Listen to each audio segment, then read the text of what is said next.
Assalamualaikum dan salam sejahtera. Welcome to our video of Future City. Kami dari SK Padang Mandul Tumpak Kelantan, Malaysia. Let's go. Di hadapan ialah ikon bandar kami yang kami namakan The Great Giant. Kita menuju ke sebelah kanan bandar. Ini ialah kawasan kedai makanan dan juga kedai buku. Kawasan juga terdapat ruang untuk bersantai, menikmati panorama alam.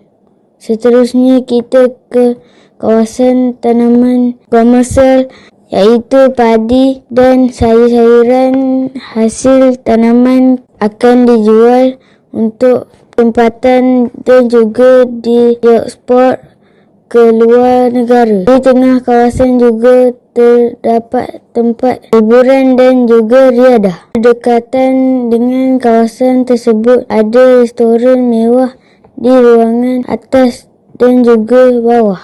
Kita teruskan perjalanan ke studio penggambaran.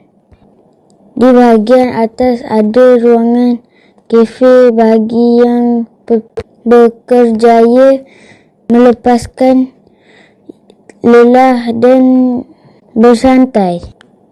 Seterusnya kita bahagian atas yang menampakkan ruangan helikopter. Perkhidmatan pengangkutan udara disediakan dengan sangat baik. Kita bergerak ke pulau perhampiran. Di sini terdapat ruang bawah tanah yang digunakan apabila berlaku sesuatu bencana. Ruang ini boleh menampung ke semua penduduk. Di sekitar juga ada pulau terapung yang menempatkan hutan dan hidupan liar.